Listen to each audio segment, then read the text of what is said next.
Margo, good morning. Good morning. How are you? I'm great, thank you. How does it feel to have your name in the social media lights over the last week with all the announcements, the board announcements? I'm just thrilled. It's been I guess we've kind of kept it under wraps for a few months, but it's awesome to have you join the board of Handshake and Work Board. So I'm glad the news is out there. Yeah, well, it's been really a pleasure to work with both teams. It's exciting. Hey, for folks that don't know that might be tuning in here, can you just give a short synopsis of your background and sort of how you got to where you are today? So that, Sure. yeah. I think, like so many people in Silicon Valley, I'm a deeply mission-driven leader and completely focused on how technology and data can democratize access and deliver amazing growth and returns for employees and investors, and obviously great experiences for customers. Done that kind of lifelong data geek, focused on building amazing ecosystems, started that off as an agricultural economist, took that into being a partner at McKinsey, then stepped out into the business world, had to prove that I could actually do what I was recommending. And started that off at Discover Financial Services, which we took public. And after we did that, I got the bug to go to Silicon Valley, worked at Google for a really long time. What And years then were you at Google? Remind me. 2009 to 2017. So Wow. nice long stint Yeah. there. And then I had that bug that I think so many people in companies get, to be over 100 billion. Took the company from 20 to over 100 billion. So it was an amazing run. And then set off to be a CEO at Mattel and then Ancestry. So it's been really, really fun journey, worked with amazing people on amazing products. And so it's just a pleasure to get the opportunity to also give back to the next generation of platform innovators and leaders.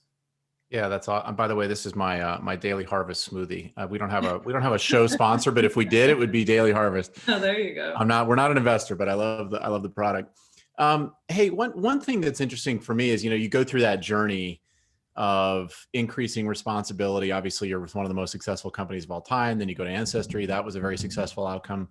Mm-hmm. At what point does it occur to you that you've learned a lot that you could share with others? You know what I mean? Was there a moment in time where you go from being somebody who's predominantly learning from others to saying, and you're probably still learning from others, but saying, hey, I've got a lot I can share here. And I know, just from talking to Deidre and Garrett, that, in very short stints with you, they get a lot of incredible learnings. And so when did that click for you that you'd kind of learned a lot that you could turn around and share with others? What's really interesting is I think all of us have those like seminal experiences in our lives. And when I was just leaving school, I had the opportunity to write a book with this really famous HBS professor. And you're probably thinking, why is she bringing this up? What does this have to do with anything else? But Yeah. his name is Ray Goldberg. He's actually still the leader of his field in agribusiness. But I was able to travel around the world and interview CEOs of companies from literally farm to table. And I was relatively young in my career. And I think because I was almost like a daughter and they were almost all men, they really opened up to me at a deeply personal level about Wow. how lonely, right, it really is to be a CEO, and how few people they can really trust to really have an open conversation about things, because it's really hard, that separation between you and the management team. And so Mhm. that hit me right in my kind of mid 20s, how important it was to have those counselors. And I think also being a partner at McKinsey was the counselor to many CEOs during my career there. And so I think it was something that I always knew was important for people. And then through my own experiences at places like Google, I think we're always looking for ways that we can give back and help others. So I think for me, it was a little bit of a natural aspect of I've been on boards for almost 15, 20 years. And I've always felt that I was a real confidant support to those CEOs to be able to have that reflection, but also to step back and ask those good questions. Because I Yeah. think a great mentor, counselor, board member really thinks deeply and asks really great questions that get people to make their own decisions, but maybe those analogies, those questions prompt them, right, to consider something they wouldn't have otherwise, or avoid a blind spot. And as you know, this is a real passion of mine, is trying to get great people on as independent board members onto our companies. And I'm, always it's always a challenge. A lot of Series A, B, C founder CEOs, they're running so hard Mhm. at building the company that they're like, I don't have time for that. And my feedback to them is like, imagine being a pro athlete and not having a personal trainer, or you're missing an element, and it's you don't know what you don't know thing. They don't know how much they're missing from having that non-investor point of view around the table. But man, it's so important, particularly as you look forward, right? A lot of investors are on a board 4, 5, 6 years out because they invested a long time ago when it was a 10 or 15 or 20-person company. Right. And they've been great at helping the company get to where it is. But what I always tell founders is now you have a chance to bring somebody in who all they care about is where you go from here to the future. And That that's is a so really true. powerful sentiment to have, not to I think mention all about the it. experience and wisdom and everything else. Yeah, I think about it, throughout my career, is really having a personal board of directors and to think about exactly what you said. Where do you want to be, right, with your company or your career, whatever it is, 5 to 10 years out, and who has that perspective that can help you accelerate, right, to that outcome. And tying it back to these two incredible boards that I have the great honor to be part of. Both of these are companies that are building global platforms that have transformational potential to shape and transform categories. And having also done that multiple times when a lot of people said that wasn't possible, everybody dumped on Google, when they bought YouTube for $1 billion.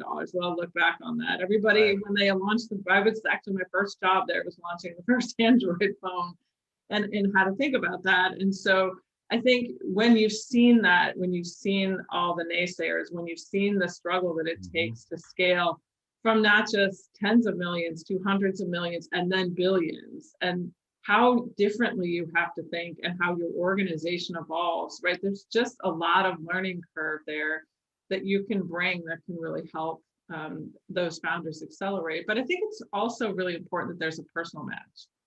I think the first walk I took with Garrett in Park City, right? It was like we've known each other all of our lives. I don't know if it's that we both grew up in the Midwest, so we're super down to earth, but it was like, it was like ham and cheese, right? So I think I think that personal connection is really, really important in building that trust, because people are stressed, they are busy, and so they want to feel like it's a safe relationship where you can kind of just be yourself. And Well, that was one of the things I wanted to ask you. And obviously, you and I met through the project that we've had going with All Raise, which we just announced this week, and it's been incredible. I mean, we have just so many amazing candidates that are coming into that process and are going to be joining the boards of these amazing private companies.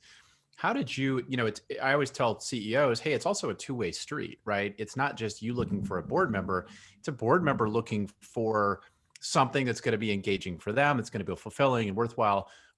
Do you have a criteria, or how did you kind of think about evaluating? Because I'm sure you get approached by a ton of companies and a ton of opportunities. How did you think about choosing which companies to join the board of? yeah, it's a really great question. And I think Always did a phenomenal job with the way they run the process, because honestly, you do get a lot of inbound and everybody's super busy. And I think, most people think about, and I have a personal kind of way that they think about it. For me, I'm incredibly mission driven. So if the company isn't something that's deeply mission driven, I really love platform companies that have these ecosystem effects and these learning curves. I feel like that is kind of what I've done my whole career, so I know I can add value. And then third, it's really that personal chemistry with the founder. And I think what All Raise did so beautifully, honestly, because I was busy, is that they sort of said, well, you tell me what kind of companies you're interested in. And they walked through different kinds of examples, and they really thought about that matching process. And then they created a really fast process where you very quickly got directly, to that CEO. You established that personal relationship, you got to know some of the rest of the board members. And so it made it so easy to say yes.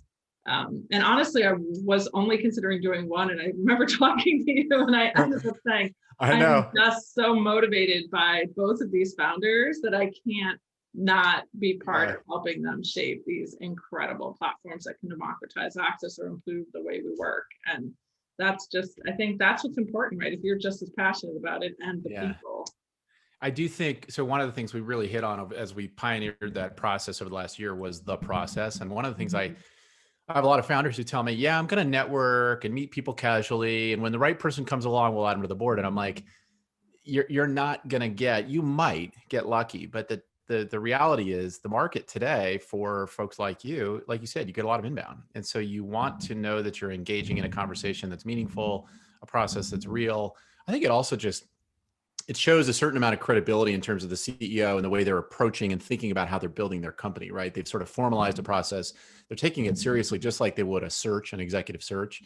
And man, we are getting just incredible candidates coming into this process. And part of what we're trying to do also, is give women and minorities who've never had a board seat an opportunity to take a board seat, because part of the challenge with the networking model is you get a lot of the same people getting introduced for these board roles, and we want to open up some new opportunities. So I'm just, I remember having that conversation where you said, I was only going to do one, but I'm really interested in both. And so it's been awesome. And actually, Garrett, when I was talking to him last night, he said, Jeff, I just want to thank you because Margo in a very short period of time has made a huge impact. And I think, I told Garrett, I said, I wish I could record that and put it out on Twitter, because I wish every Series B, C, D founder CEO could see that and realize how much of an opportunity there is there.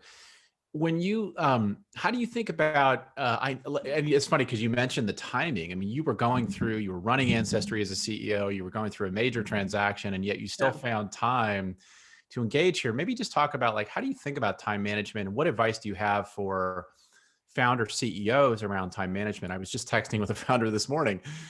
He's like, I got this and this and this. And I'm like, well, how are you deciding where to focus your time? Because that is so much of the equation of being successful as a CEO. Do you have a playbook, or do you have advice you give to CEOs on that front? I do. There's a couple of things. One of the things I always think about as a CEO is, what does the company most need from me now? And every quarter I pick 3 things where I think I can personally accelerate progress. And in addition to that, I believe that great CEOs bring oxygen to their organization. So I have this philosophy: I believe we should all lead heads up versus heads down. So if my job is walking in and checking to make sure everybody's doing their work, then I probably haven't set the priorities clearly enough, the metrics, et cetera. My job should be, how do I bring new ideas, and how do I help them break through boundaries and accelerate to the next level? And so I purposely really think about spending. I really believe in a book. If you've never read it, I really recommend it. It's called Curiosity by Brian Grazer. And he's done multiple Academy Award winning movies, but how he did that was he forced himself. Oh, Brian Grazer, the producer. Oh yeah. Okay. Interesting. Yeah. So every week he would spend at least like 30 minutes to an hour with people that had nothing to do with what he actually did, but might be interesting. And that just forced him to constantly open his mind. And so for me, I've always challenged myself to do the same. And I find by doing that, you bring amazing ideas. And I think in the role that you have, right, you're constantly looking at new companies, you're constantly interacting. So you're naturally doing that, but you're bringing that oxygen into those conversations. But when you're running a single company, it's very easy to miss, right, really interesting adjacent analogies or other things that are moving around that could actually open up new avenues. And so I think it's one of the most important things, right, for a CEO to do. In fact, already with the 2 boards that I've been on, I've actually been thinking about who else is building similar platforms at a similar stage. Other, young Series A, B, C, D CEOs, should they talk to and get that kind of, stimulated conversation going? Because I think they'll all benefit. Good news, we have a bunch of them. Yeah. That's our, you're hitting on one of our core investment theses. Personality type, right? Because if they can immediately personally trust each other, they're much more likely to have a really valuable exchange. 100%. In fact, I think that's one of our core jobs, is to connect those folks together, right? It's to say, hey, I talked to a CEO yesterday that I'd introduced to another founder, and he said, I'm basically a year behind him. So absolutely, you can learn a ton. I love that. It's kind of like, if you remember in the early days, I always remember reading about Jeff Bezos said he always took Thursdays off to study or research, and you're right. In our world, we naturally get that. That's our job. I mean, we're constantly context switching between companies and ideas and meetings. Exactly. And, I try and listen to at least one podcast a day on random topics, because it helps kind of inform what we're doing. But it is hard when you're, I was a CEO. When you're a CEO, you get very myopically focused on on your company, and you should be. Yeah. But it's hard to sort of, I think it's why organizations like YPO have been successful. So People true. need that forced kind of decompression to sort of have that conversation. That's super cool. Let me, I mean, now you've hit on something I think is really interesting. How, when you think about these platform ideas, I mean, obviously everybody in our world wants to find the next, Google would be a complete outlier, but, we'll take whether it's Twilio or Snowflake or HashiCorp or, Right. Open Door, some of these companies we've been invested in. What do you, given all your time in the technology industry, when you're looking for that, and as you thought about these opportunities, are you looking predominantly at the market they're going after? Are you looking at the product? Are you looking at the CEO? How do you kind of triangulate between thinking about where there might be that really big opportunity there? And maybe you could even share, I don't know if you can share anything about your experience at Ancestry, but Ancestry is actually a great example of a company that I think most people in the early days didn't really know what it was. Mm-hmm. And it became a big company. Yeah, it's really interesting. I mean, I think my understanding of platforms, I give all credit to Larry Page and Eric Schmidt. I don't think I really fully understood that concept until I sat on the senior management team of Google for all those years. And, when you really think about what is just not an incrementally better idea, but a transformationally better way of doing things, where you truly, as you scale a business and understand those network effects, you get smarter with every interaction, which enables you to do more for the customer, to see adjacencies faster, to understand. So where is that velocity really able to be created? So when I look at these businesses, I really, depending whether it's consumer or B2B, right, you think a lot about, is this something people would actually do often, right? Because if your interaction level isn't high, right, it's very, very hard, right, to develop those network effects. So frequency Exactly. of user, or Larry used to call it the toothbrush test, right? If you then think about where do you gain increasing returns to scale? So what is that total market opportunity? So it's very easy to miss these opportunities. One of the things that drew me to Ancestry was the fact that they actually didn't see what they had. So over 30 years, that comes to a 30-year-old company that's actually really? I didn't know that. multiple technology innovations. So that's why I had to say yes to that, which is, they're obsessed about the customer, which is a big issue for me. And that's led them through multiple tech cycles. They were actually the first company to 1 million subscribers before Netflix. Wow. And they started out as a magazine publisher, then they went to CD-ROMs, and they were the first company to become a subscription company. Then they saw the potential for genomics to create yet another network. But for me, what was incredible is they had a genomics network over here and a massive content library of $300 million invested. Neither of one had used AI machine learning. And they were not connected. Yeah. So for me as a technologist, I was like, oh my God. And then the experience felt like 1980s, shag carpet. Because unless you were a professional genealogist, there was no assist and suggest in context. Wow. So for me, it was like, oh my God, this kid at a candy store, and you've got a 90% incremental margin. Yeah. So I said, we're going to the cloud. We're going to use AI machine learning so we can make all these content records more discoverable, because otherwise you were going to Asia and keying in the individual fields. But if the field hadn't been keyed, you could never discover it. And all they could afford to do was just key birth date, death date, et cetera. But there's so much rich information that was in there if you could actually be able to search and attach it to a person. So this is a very fundamental understanding that people knew. But then if you could take this genomics network that at the time was 10 million, but we doubled it to over 20 million, and then you connect those two because you're in the cloud, incredible. All of a sudden you can take somebody to a magical moment where not are they just finding out where they're from, but you can find out not only is that person your relative, but who is that ancestor 3 to 4 generations ago that connects you? Or I can take you directly from that DNA result right into a family tree and literally seed you into building all that knowledge and that discovery. Because what were we selling? We were selling discovery. We were selling insights about my family, my history that brought meaning. And so how do we make that simpler and easier at scale?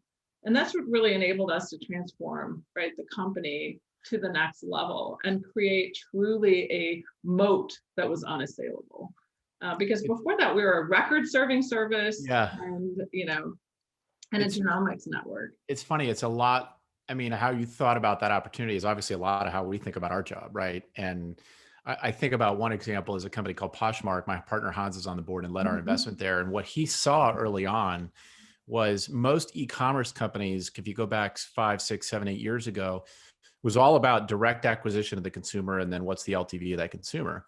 And what Hans saw was that Poshmark had built this incredible network of merchants and sellers who were doing their own marketing and their own acquisitions of the users and building their own brands inside of Poshmark. And so Hans's thesis, which has turned out to be accurate, is that the marketing expense for Poshmark would actually be very low because they built this incredible network of sellers and merchants who were then creating a great experience for the end user. And, you see similar things with Etsy. And obviously that was true in the early days of eBay. And so there's But usually you run out of runway when you stop seeing those possibilities. And I think that is for me where the magic happens, is that you're always thinking 2 to 3 years out, right? Yeah. And so, Ancestry had taken it very literally, right? A DNA test was a really cheap way to acquire customers to cross-sell, but too many people were having a not good experience because they couldn't figure the site out. Yeah. If you could dramatically increase the conversion rate of that first session success, right? The first 2 experiences, those people would then convert to be a subscriber. And so you could transform the economic model. Even if DNA wasn't growing as quickly, you could still use that asset for a different purpose. And so I just think it's really incumbent, and it goes back to what you talked about as a CEO. I think your job is to see the future and to really say, if I want to keep doubling this company, right, every so often, what is the story of that future? What needs to be true now so that I can get there? And you have to be able to connect those dots and then reset for the organization what success means. And what are those 2 or 3 most important metrics that are going to drive to that acceleration point?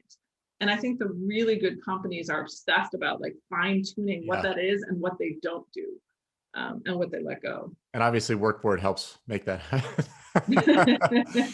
It's amazing. It reminds me a little bit of the story Josh Silverman tells about what he's done at Etsy. And he was on a podcast with Glenn and Hans, and he said, I when I came in, they were doing 100 things, and I focused everybody on GMS, is what you're working on contribute to the growth of gross merchandise sales. And he said, I just had to get people really focused on one thing. Is that, do you buy into, when you're talking about laying out the future, do you translate that into like, guys, we've all got to be rowing towards X? Correct. So for us at Ancestry, it was net sub growth and active discovery rate. Okay. And if those 2 things were not gaining velocity, right, you were not serving the customer. And I think you really have to think about what's the job we do for the customer and how is what we focus on there. I think too many companies just look at their financial metrics and they get a false sense of security that their business is actually performing well. I think it's much more important to look at the leading indicators and are those gaining momentum. And I think that was something that we did incredibly well at Google. Like most people think, oh, they just had it lucky for the category. That is just not true at all. There were many existential crises in the company. If you were to sit on the senior management team, you would have thought the company was like the worst performing company ever, because people were constantly obsessed about these momentum leading indicator metrics and whether they were accelerating or not and taking the company to the next S curve, and how did you prioritize them and how did they pivot.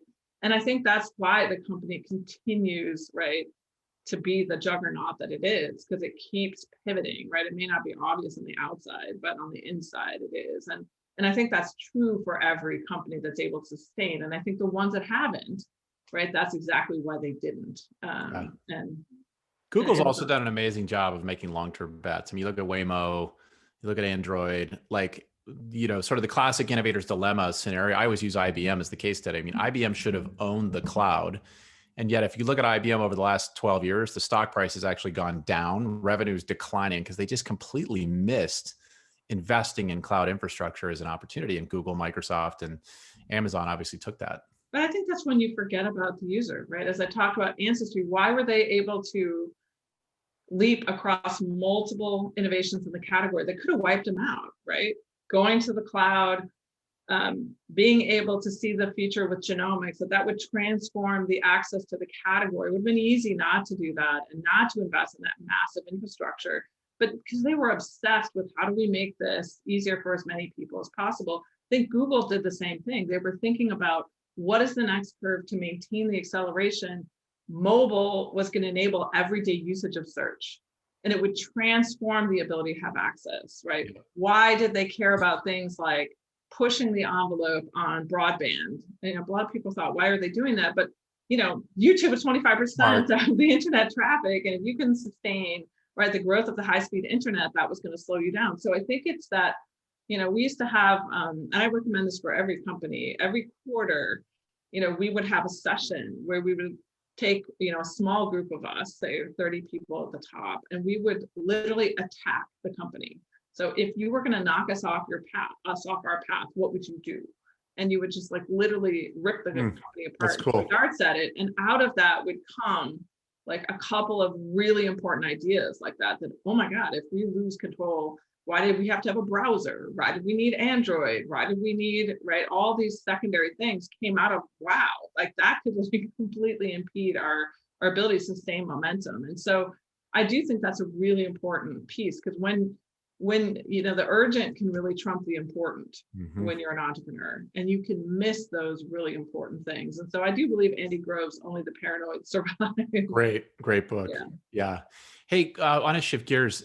What advice do you have? You know, I know you dealt with a complex set of investors and boards and things like that at Ancestry. What advice do you have for founder CEOs of growth stage companies in terms of, you know, dealing with their board, managing their board? How much of their time should they spend on that? It occupies a lot of headspace for a lot of particularly first-time founder CEOs, because they've got these folks, and particularly in today's market, that are giving them a lot of money at very high valuations. Right. And so they feel this kind of constant pressure on a lot of, and, you know, and then by the way, you have people with completely differing points of view who aren't afraid to weigh in. Do you have any advice, sort of general advice for founder CEOs on working with boards and managing boards? I think a couple of things. The first one is what we talked about earlier, which is, what are the single guiding metrics for success? Not just the financial ones, but those momentum metrics, and align on those and focus your discussions on that as the core territory. Because it's easy for people to chip shot all the way around that. But if everyone's anchored on the same bet, it tends to, focus the conversation and help everybody.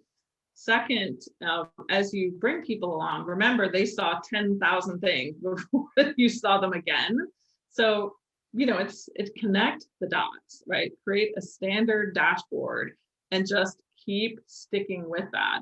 And then just break the meetings down. You don't need to cover everything in every meeting, right? Yeah. How do you basically just say, this is my strategy, there's 4 planks, and, you know, this meeting, we're going to focus on this plank. And I think sometimes people just over engineer and overproduce, and they just burn their organization out. Second, I think it's really important to be personal. So I think doing one-on-ones before every board meeting, the week before, send out the material, and then do a one-on-one to quickly get feedback, because at A, it ensures that people actually read it, but B, you find out what's important to them, so that it's easier to manage the conversation, and you can turn the board meeting into a great conversation around the most important topics that people really want to talk about. And I think that makes the meeting more productive than just trying to make it a show and tell, because I think people find that not engaging and not as helpful. And then the last thing that I've done in all my board meetings, and I actually give full credit to my McDonald's board chair for instituting this practice, but I think it's one of the most fabulous things to do at the end of a board meeting. Go around the room and have every single person say, what was the most insightful thing you got out of this meeting that really helped you understand the business? And then what's one thing that you'd really like to know more about? Yeah, I love that. And by doing that, you also help to understand, you know, what questions are left. And so as you think about, again, what you bring back, right, you're forcing people to that common understanding and servicing those issues. And again, I think those couple of things can make a huge difference in staying focused. I love that. I think that's a great, you know, even I used to always do that at meetings. At the end of the meeting, I'd say, hey guys, what did we discuss that was important? What wasn't important? How do we get better for the next one? Because, you know, it's a lot of time, and a lot of people treat board meetings like a report card. You know, they sort of like, here's everything going on in the company. And it's sort of like, you really only wanted to focus on a couple of core things, and you want to make sure people grok that. I love that. That's a great, okay, I'm going to steal that idea and pass it along to, and use that one. I think it's great. Well, Margo, I want to keep us to a half hour. Thank you so much. And thank you You. for everything you're doing at Workboard and at Handshake. It's been amazing having you involved with both companies. And as you know, I'm bullish in general. That's what we get paid to do, but I'm really bullish on both those companies. And I think they're going to be so much more successful because you're involved. Thank you very much. Well, thank you, Jeff. Yep. It's exciting. Awesome. Have a good rest of your day. You too. Thanks.